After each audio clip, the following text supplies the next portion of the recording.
une loi tombe et le centre de gravité bouge au Burkina Faso. Désormais, toute entreprise dépassant le seuil de 5 milliards de francs CFA doit installer son siège dans le pays afin que les profits cessent d'être expatriés et deviennent traçables sur place.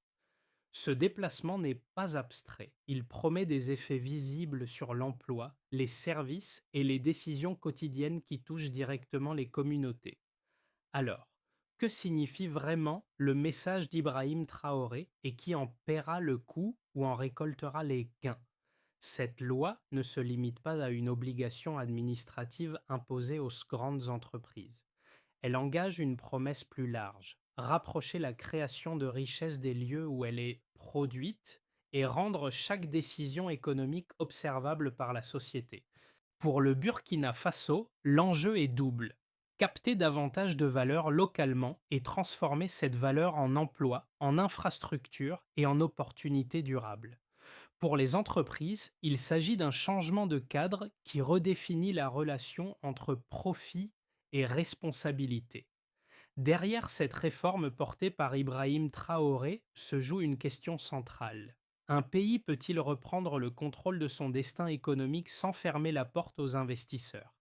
La mesure clé tient en un seuil précis, 5 milliards de francs CFA.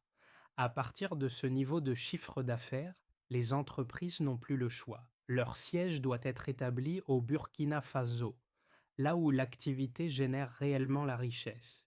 Cette obligation marque une rupture nette avec une pratique ancienne. Pendant des décennies, une grande partie des décisions stratégiques concernant l'extraction des ressources, notamment minières, se prenaient hors du pays. Les bénéfices quittaient le territoire, tandis que l'impact local restait limité à des emplois peu qualifiés et à des retombées fiscales modestes. Le Burkina Faso, pourtant riche en or et en potentiel humain, demeurait souvent à la périphérie de la chaîne de valeur. Le contexte rend cette réforme compréhensible. Ces dernières années, les autorités ont cherché à corriger un déséquilibre structurel entre production locale et contrôle extérieur. La loi sur les sièges s'inscrit dans un ensemble plus large de mesures visant à renforcer la participation nationale dans les projets stratégiques. Elle est accompagnée d'une politique minière qui prévoit une présence directe de l'État dans les projets à grande échelle, modifiant profondément la gouvernance économique. Ce changement de cadre transforme la nature même de la décision économique.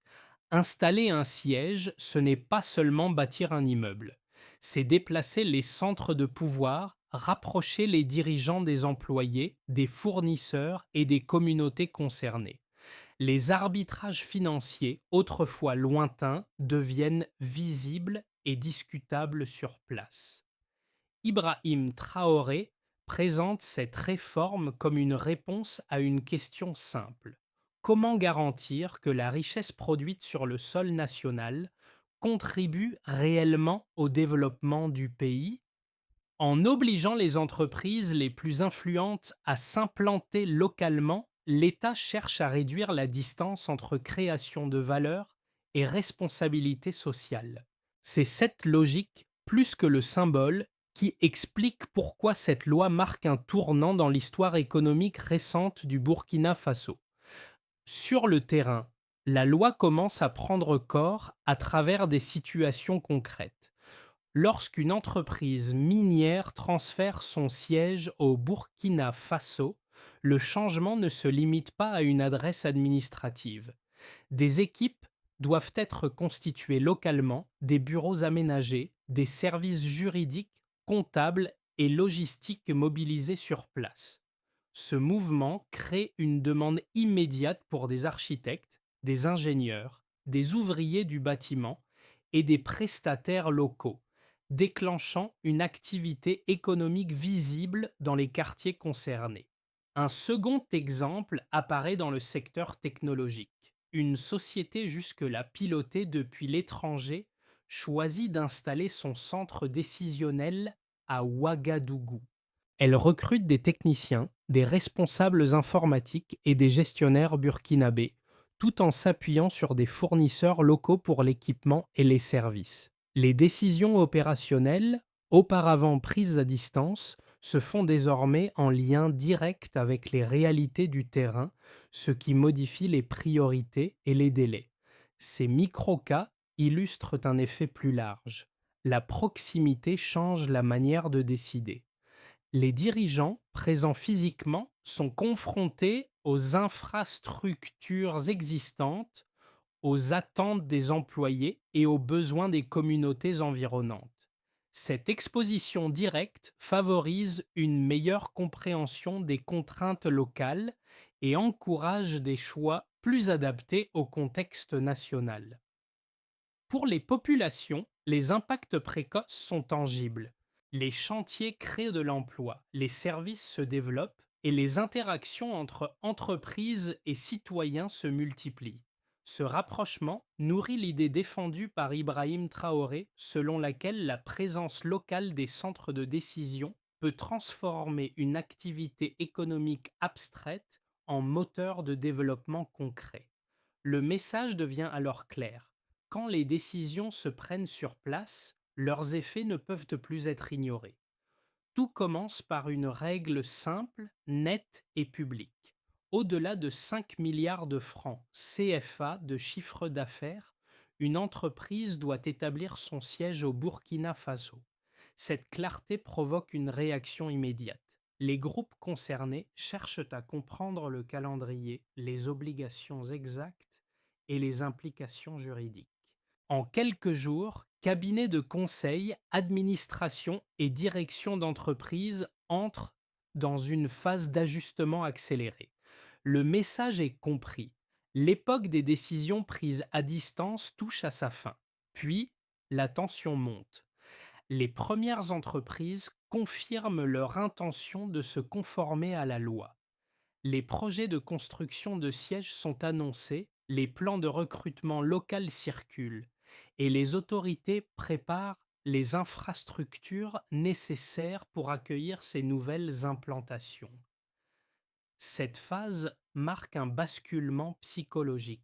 Ce qui paraissait théorique devient concret. Les médias locaux relaient les annonces, tandis que les citoyens commencent à anticiper des effets visibles sur l'emploi et l'activité urbaine. Puis vient le moment où les premiers chantiers démarrent. Des bâtiments sortent de terre, des contrats sont signés avec des fournisseurs burkinabés et des équipes locales sont constituées. Chaque chantier fonctionne comme une microéconomie. Ouvriers, transporteurs, prestataires de services et commerçants bénéficient directement de cette nouvelle dynamique. Les décisions stratégiques, désormais prises sur place, intègrent plus rapidement les contraintes locales, qu'il s'agisse d'infrastructures, de main-d'œuvre ou de normes environnementales. Et les effets se prolongent au-delà de la construction. Une fois les sièges opérationnels, la vie économique se transforme durablement.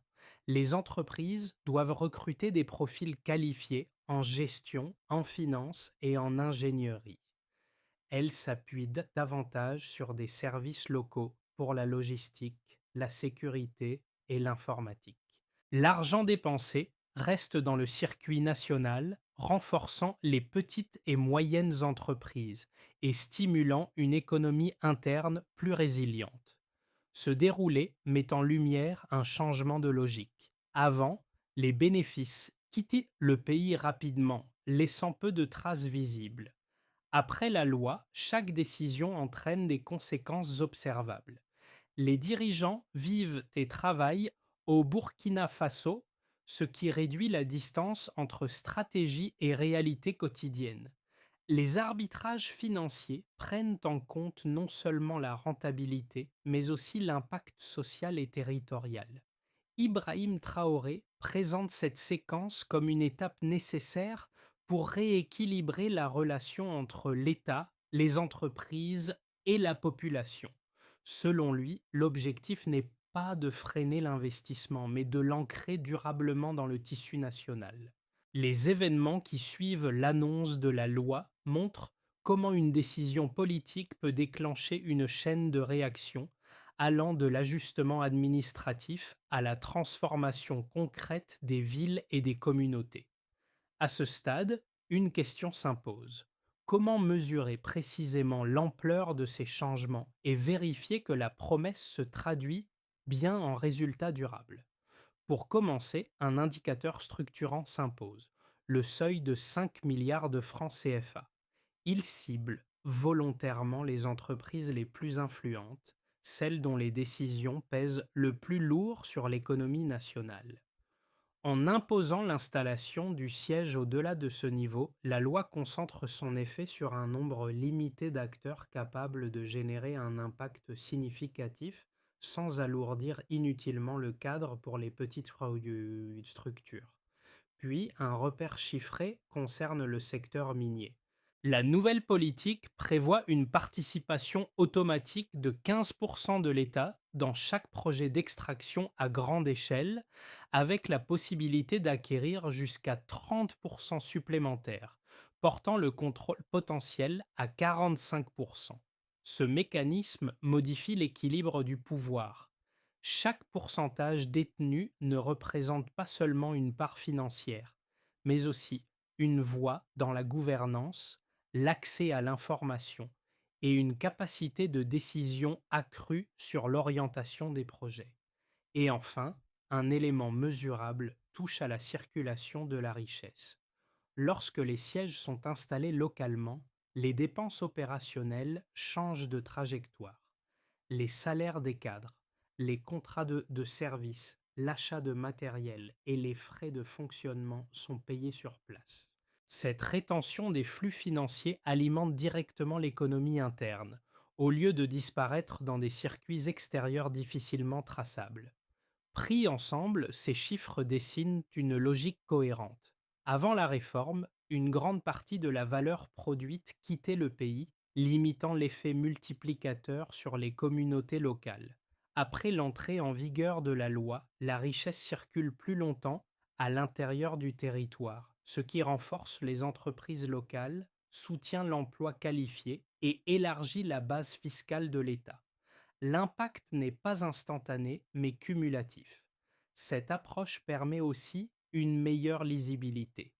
Les autorités peuvent observer les décisions stratégiques au plus près, suivre l'évolution des projets et évaluer leurs effets sociaux et économiques. Les entreprises, de leur côté, opèrent dans un environnement où les règles sont claires et appliquées de manière uniforme. La prévisibilité réduit l'incertitude et favorise des investissements mieux intégrés au contexte national. Ibrahim Traoré insiste sur le fait que ces données ne sont pas abstraites. Elles servent de point d'ancrage pour juger de l'efficacité réelle de la réforme. Si les chiffres montrent une augmentation de l'emploi local, une participation accrue de l'État, et une meilleure circulation des revenus, alors la loi atteint son objectif. Dans le cas contraire, elle devra être ajustée. Cette logique d'évaluation marque une différence importante avec les politiques passées, souvent peu mesurées. En plaçant des seuils clairs et des pourcentages précis au cœur de la réforme, le Burkina Faso cherche à transformer une intention politique en mécanisme économique vérifiable. C'est sur cette base que le débat peut dépasser le symbole et se concentrer sur les résultats. Les critiques les plus solides de cette réforme s'articulent autour de deux arguments principaux. Le premier concerne l'attractivité. Certains investisseurs estiment que l'obligation d'installer un siège local augmente les coûts fixes et complique la gestion régionale. Pour eux, la centralisation depuis des hubs étrangers permettait des économies d'échelle, une gouvernance plus fluide et un accès facilité aux marchés financiers internationaux. Imposer une présence locale serait, selon cette lecture, un frein potentiel à l'entrée de nouveaux capitaux et de technologies. Le second argument touche à la compétitivité. D'autres acteurs craignent que la proximité imposée avec les autorités et les communautés accroisse les contraintes réglementaires et sociales. Être physiquement présent signifie rendre des comptes plus fréquemment, s'adapter à des infrastructures parfois limiter et accepter une surveillance accrue. Cette exposition pourrait, selon eux, réduire la flexibilité stratégique et ralentir la prise de décision dans des secteurs où la réactivité est essentielle. Ces objections méritent d'être prises au sérieux, car elles reposent sur des logiques économiques connues. Toutefois, les premières observations permettent d'apporter des éléments de réponse. La présence locale des sièges réduit aussi des coûts invisibles mais réels, délais de coordination, incompréhension culturelle et décisions déconnectées du terrain. Lorsque les dirigeants sont sur place, les arbitrages opérationnels gagnent en précision et en efficacité, ce qui peut compenser les charges initiales. En outre, la réforme n'interdit pas l'investissement étranger. Elle redéfinit simplement ses conditions. Les entreprises conservent la possibilité de rapatrier une partie de leurs bénéfices, mais doivent désormais démontrer un engagement tangible envers l'économie nationale. Cette clarté crée un cadre plus prévisible. Les règles sont connues à l'avance et s'appliquent à tous les acteurs dépassant le même seuil, ce qui limite l'arbitraire. Les exemples précoces montrent aussi un effet sur le capital humain. Les équipes locales gagnent en compétences, la fidélité du personnel s'améliore et les relations avec les autorités deviennent plus coopératives. Ces facteurs peuvent renforcer la productivité à moyen terme. Les entreprises présentes localement bénéficient également d'une meilleure acceptabilité sociale, réduisant les risques de conflits ou d'interruption d'activité. Ibrahim Traoré soutient que l'objectif n'est pas d'opposer souveraineté et ouverture, mais de les articuler. En obligeant les acteurs majeurs à s'ancrer sur le territoire, l'État cherche à aligner les intérêts privés et l'intérêt collectif. Le débat ne porte donc pas sur la question de savoir s'il faut investir ou non, mais sur la manière dont cet investissement s'inscrit durablement dans le développement du pays. Ce point marque un basculement irréversible dans la logique économique du pays. La loi ne cherche plus seulement à corriger des flux financiers, elle modifie la position du Burkina Faso dans la chaîne de décision. Lorsque les sièges sont installés localement, ce ne sont pas uniquement les revenus qui demeurent sur le territoire, mais aussi l'information, le pouvoir d'arbitrage et la responsabilité quotidienne. Les choix stratégiques cessent d'être abstraits pour devenir immédiatement reliés aux conséquences sociales et territoriales. Cette proximité change la nature du rapport entre entreprise et État. Les autorités ne négocient plus à distance, sur la base de rapports partiels, mais en interaction directe avec des dirigeants présents sur le sol national. Les discussions portent sur des réalités concrètes, infrastructures disponibles, formation de la main-d'œuvre, délais opérationnels et attentes des communautés. Le dialogue devient plus équilibré car chaque partie partage le même espace et le même horizon. Pour Ibrahim Traoré, cette transformation est le cœur de la réforme. Il ne s'agit pas uniquement de retenir des capitaux, mais de repositionner le pays comme acteur décisionnel à part entière. Le Burkina Faso ne se contente plus d'accueillir des projets, il participe à leur orientation. Cette capacité à influencer les choix en amont constitue un changement structurel, bien plus durable que des ajustements fiscaux ponctuels. À ce stade, une évidence s'impose. Une fois les centres de décision installés localement, revenir en arrière devient difficile. Le cadre économique s'ancre dans une logique de responsabilité partagée où chaque acteur est visible et comptable de ses décisions. C'est cette irréversibilité qui explique pourquoi la loi dépasse le simple registre économique pour toucher à la souveraineté elle-même. Pour les entreprises nationales, la loi ouvre un espace nouveau. La présence des sièges crée une demande directe pour des fournisseurs locaux, qu'il s'agisse de services, de logistique, de maintenance ou de conseil. Les PME burkinabées ne sont plus cantonnées à des rôles périphériques. Elles intègrent progressivement la chaîne de valeur, gagnent en visibilité et en crédibilité et peuvent investir dans des compétences plus spécialisées. Cette intégration renforce leur capacité à croître et à se projeter au-delà de contrats ponctuels. Du côté des entreprises étrangères, l'impact est plus contrasté mais structurant. Elles doivent revoir leur organisation interne, rapprocher leurs équipes de décision du terrain et accepter une transparence accrue. Cette adaptation implique des coûts initiaux, mais elle offre aussi des avantages. La proximité améliore la compréhension du contexte local, réduit les frictions opérationnelles et facilite les relations avec les autorités et les partenaires. À moyen terme, cette présence peut renforcer la stabilité des opérations et limiter les risques liés aux incompréhensions ou aux tensions sociales. Pour la population, les effets sont parmi les plus visibles. L'installation des sièges génère des emplois directs dans la construction, l'administration, la gestion et les services. Elle stimule aussi des emplois indirects, notamment dans le commerce et les prestations de soutien. Les jeunes accèdent à des perspectives professionnelles jusque-là limitées dans des domaines comme la finance, l'ingénierie ou l'informatique. Par ailleurs, la circulation accrue de la richesse favorise l'amélioration des infrastructures locales, avec des investissements dans les routes, les écoles et les services publics. Et enfin, pour la gouvernance, la loi renforce les capacités de contrôle et de planification. Les décisions stratégiques étant prises sur place, l'État peut mieux suivre l'activité des entreprises, percevoir les taxes localement et réduire les zones d'opacité.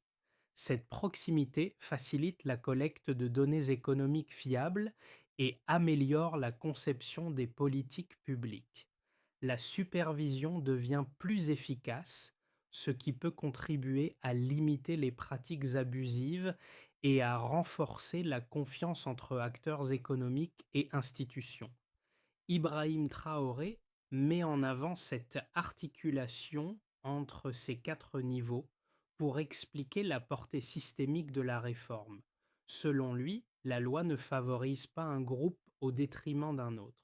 Elle cherche à aligner les intérêts des entreprises, des citoyens et de l'État autour d'un même espace décisionnel. Les conséquences observées montrent que le changement dépasse le symbole politique pour produire des effets mesurables dans la vie économique et sociale. La question suivante devient alors centrale. Ces effets peuvent-ils se maintenir et s'amplifier dans le temps ou risquent-ils de s'essouffler face aux contraintes du marché international?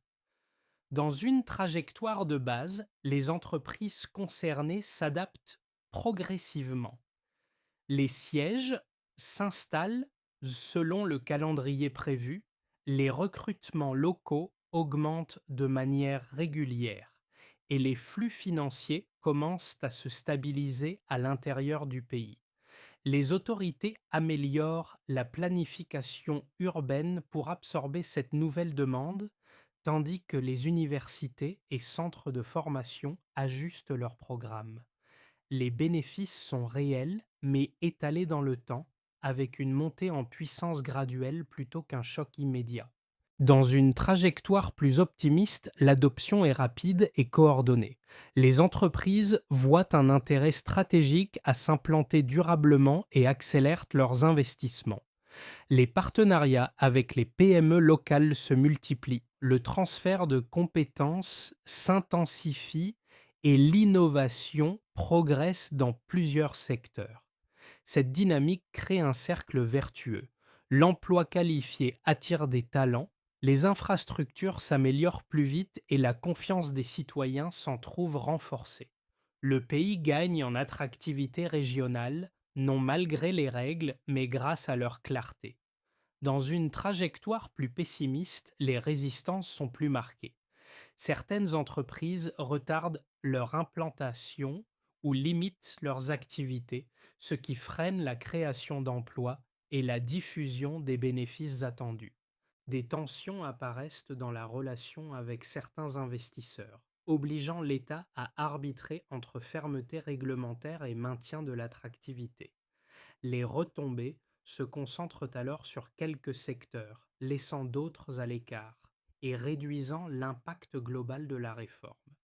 Face à ces trajectoires possibles, une idée se dégage: considérer la loi comme un cadre évolutif plutôt que figé.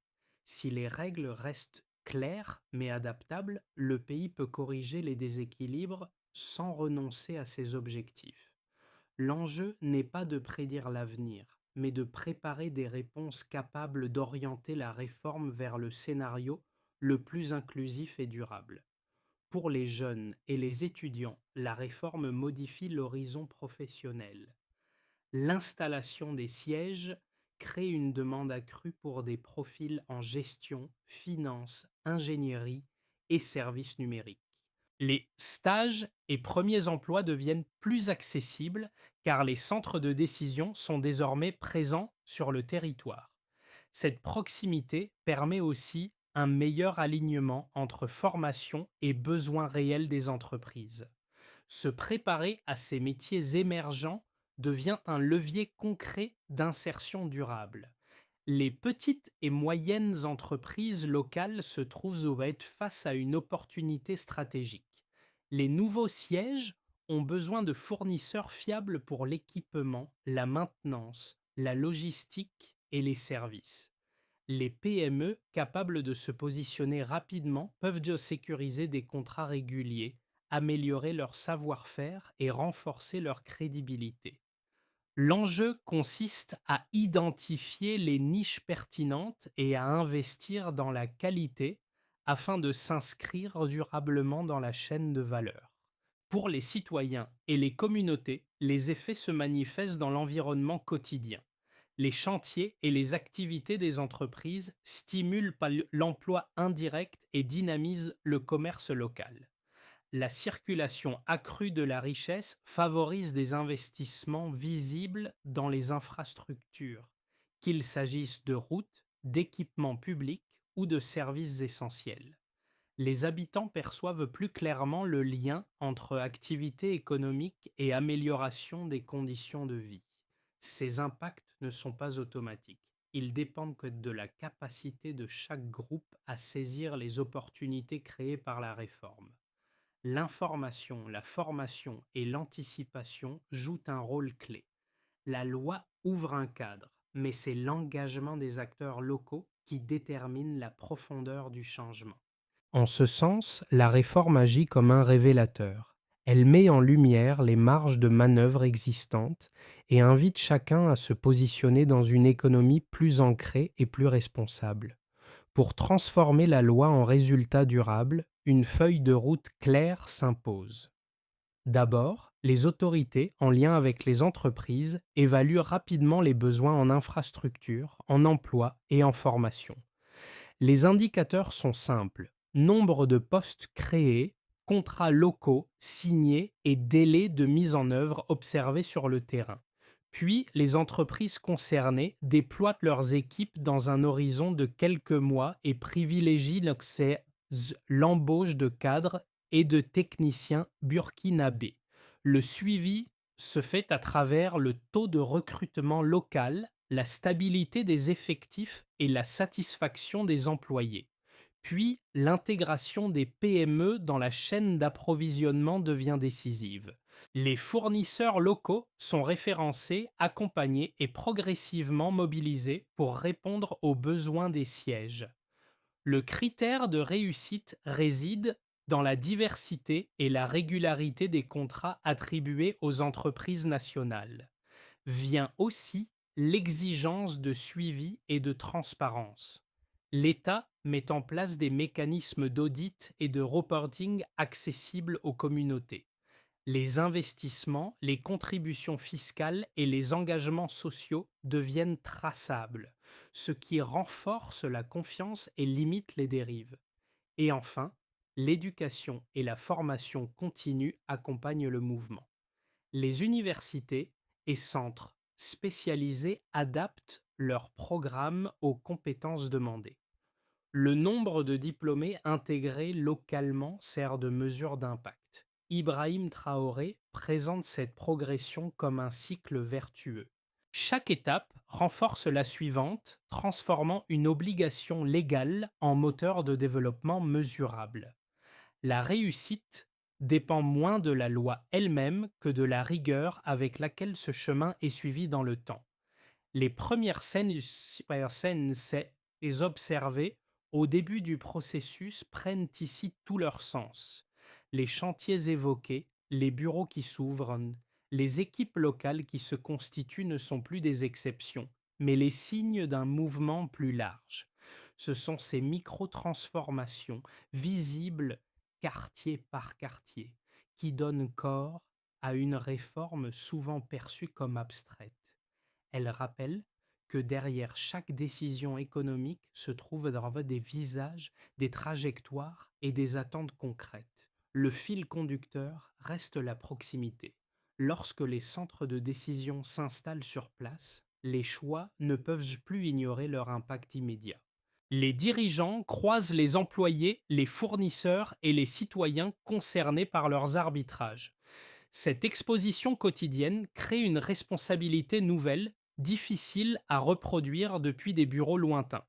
C'est précisément ce lien direct que la loi cherche à instaurer durablement. Ibrahim Traoré transforme ainsi une contrainte juridique en symbole politique et social. La règle impose une présence, mais elle induit surtout une implication.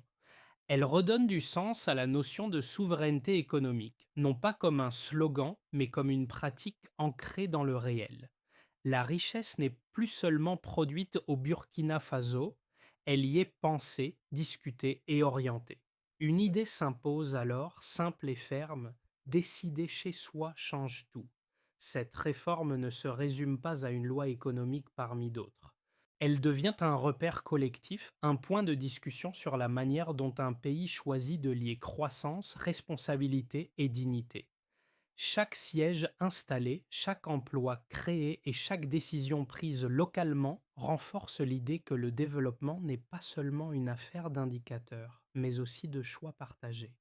Le mouvement engagé invite à regarder autrement la relation entre entreprises, citoyens et institutions. Ibrahim Traoré inscrit cette démarche dans une logique de participation. La loi crée un cadre, mais son impact réel dépend de l'observation, du débat et de l'implication de chacun. Comprendre ces mécanismes permet de mieux saisir ce qui se joue au-delà des annonces, une redéfinition du rôle de l'économie dans la vie quotidienne. Les citoyens, les entrepreneurs et les jeunes professionnels sont appelés à réfléchir à leur place dans ce nouvel équilibre. La discussion reste ouverte. Ce modèle peut-il s'inscrire dans la durée, inspiré d'autres contextes, ou devra-t-il évoluer face aux contraintes extérieures? C'est dans cet échange continu que se construit la suite.